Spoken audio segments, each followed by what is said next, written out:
Welcome to lesson 2 of the Python programming course. This lesson we're going to learn about two concepts, concatenation and variables.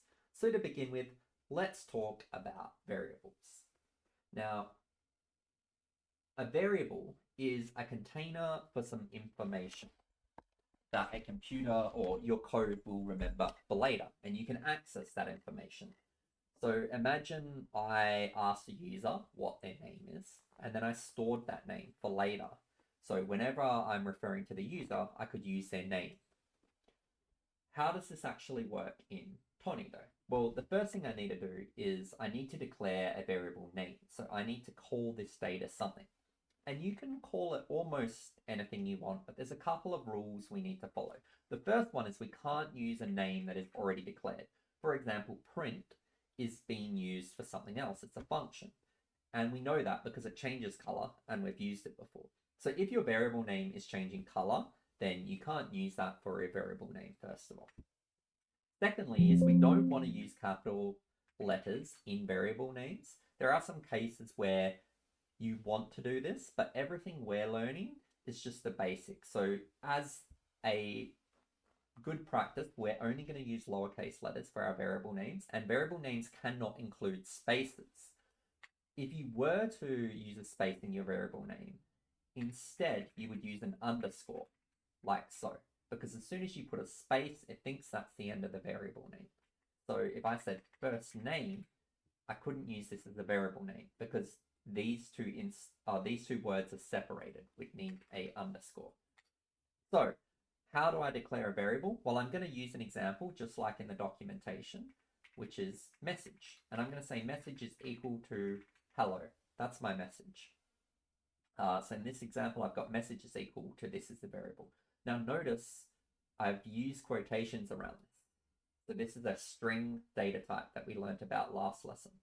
The reason for this is that variables can only hold data. They can't hold code.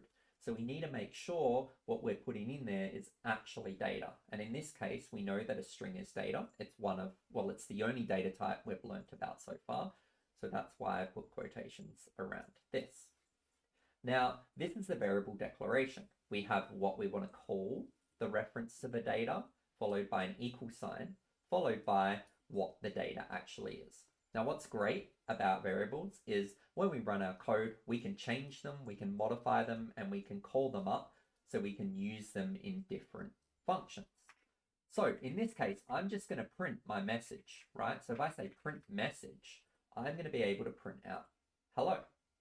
Now, you may be thinking, Mr. Smith, you told me last lesson I couldn't put code inside these quotations, inside these parentheses. That is partly correct. So if I were to put the word message in here, my code would also work, but now it's saying message. It's not saying the variable value. That's because a variable is code. So if I use the code message and I know that this has the correct type of data within it, I can use a variable in this function instead of a string, like so. But if this data type was not compatible with this function, I would get an error. So there are some times where you can break specific rules as long as you are not causing an error in your code. Now that we've looked at both variables and concatenation, what we're going to do is we're actually going to combine these two concepts together. So first of all, we're going to declare a variable. And I'm going to call this variable text. I'm going to say text equals hello. Next, I'm going to print out text. And then I'm going to add a comma. And then we're going to type our name. So in this case, I'm going to write Mr. Smith. And we're going to run our code. And you'll notice it says, hello, Mr. Smith. Because what I've done is I've joined these two pieces of information together with concatenation, but one is a variable and one is a string. But this variable is actually storing a string. So when we run our code at command line, when we reference a variable, this changes to whatever is stored inside it, which in this case is hello. So that's why we have output the message, hello, Mr. Smith. Now I can even join two variables together. So let's say I have text and I have text2, and I'm going to make text2 Mr. Smith. And then I can say text plus text2. And notice how there's no space because they've used plus. So let's use a comma now, run it. And this time there's a space. So I'd like you to just do this and test it out. So once you've tested this out and got it to work, we're going to look at using a new function, and that function is called the input function. So just like any function, we use the function name and then we follow it by parentheses. And the input function is very similar to the print function. The only difference is instead of just outputting a message, it will output a message and then the code will stop and wait for the user to type something. So in this case, what we're going to do is we're going to write a really simple program that asks the user what their name is. So I'm going to say input, what is your name? Question mark. And remember, we want to use a string. We can't just type what is your name without the quotations around it because we'll get an error. Now, to store this name in a variable, we actually need to tell it before we ask for the input what we're going to call that variable. So in this case, we're going to call it name. So at the start of that line, we're going to say name equals. Because when we declare a variable, we must say what we want to call the variable, followed by the equal sign. And often when I'm doing this, students will ask me, do I need to have a space after the equals or no space? And in fact, it doesn't actually matter because when your program runs code, it removes all the spaces from it. I will put spaces in when I write my code because it's easier to read and I find it looks nicer when we format it. So I will put spaces in, but you don't need the spaces here. The only time the computer doesn't ignore spaces is when they're inside strings, like so.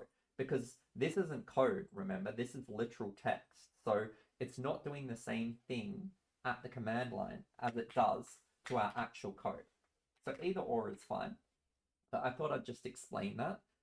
If you notice sometimes I'm being inconsistent with it, it's not necessary to have a space or no space after these. So now that we've got our first line of code and we're storing whatever the user types in as a response, we want to output that. So to output, we need to use print. And just for now, we're just going to say print name. So all we want to do is make sure that it can send back the name that we type in. And we're going to run our code. And you'll notice our code hasn't stopped yet. We've only seen the first starting set of 3 arrows. We haven't seen the ending ones. And we've got a flashing cursor here. That's because it wants us to type an input. And we can type whatever we want.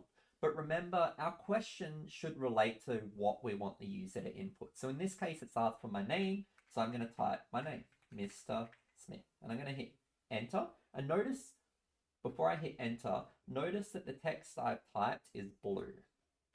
That's so I can clearly see what I'm typing in the command line and what the code is outputting. So I'm going to hit enter and it's outputted Mr. Smith, exactly how I wrote it. And that's because we're printing back the variable.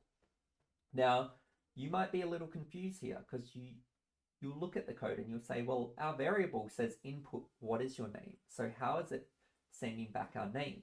Well, this function, when we run it, it asks for an input, right? And the input is what is your name? And when we type something and it hits enter, this line of code at the command line will change to whatever we typed in. So it would change to Mr. Smith as a string, because in this case, I wrote Mr. Smith. And now my variable will look like this before the next line of code is executed. So when we get to the second line and I say print name, well, name is now Mr. Smith. It's no longer the function input. So I'm just going to undo that. I just did that for explanation purposes, but that's what the input function does. It asks a question and then it will return whatever you type in. So in this case, it's returning Mr. Smith as a string to this variable.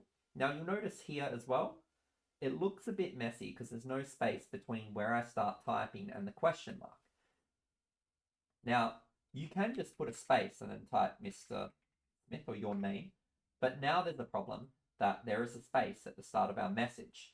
So the correct way to solve this would actually be to put a space at the end of our string here. So whenever it asks us our question, we start typing one space away, like so.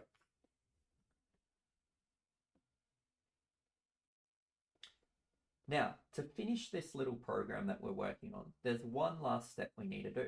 And that step is to use concatenation to create a response appropriate to this question. So I want to say hello back to the user. In this case, I'm going to say hello, comma, space, plus name, right? Because I want to say hello back to the user. And I put a space in here and a comma after because I'm using the plus symbol. But if I were to use a comma symbol, I could get rid of this space. Then I run it, Mr. Smith, and it'll say hello, comma, Mr. Smith. The reason I put a comma here was because it's grammatically correct. So hello, Mr. Smith. And I could even add a full stop to the end if I really wanted by saying plus and then a full stop inside our quotations like so. Mr. Smith. And now it says hello, Mr. Smith with a full stop. So now that we've gone through all that, you should be ready to complete today's task and challenge.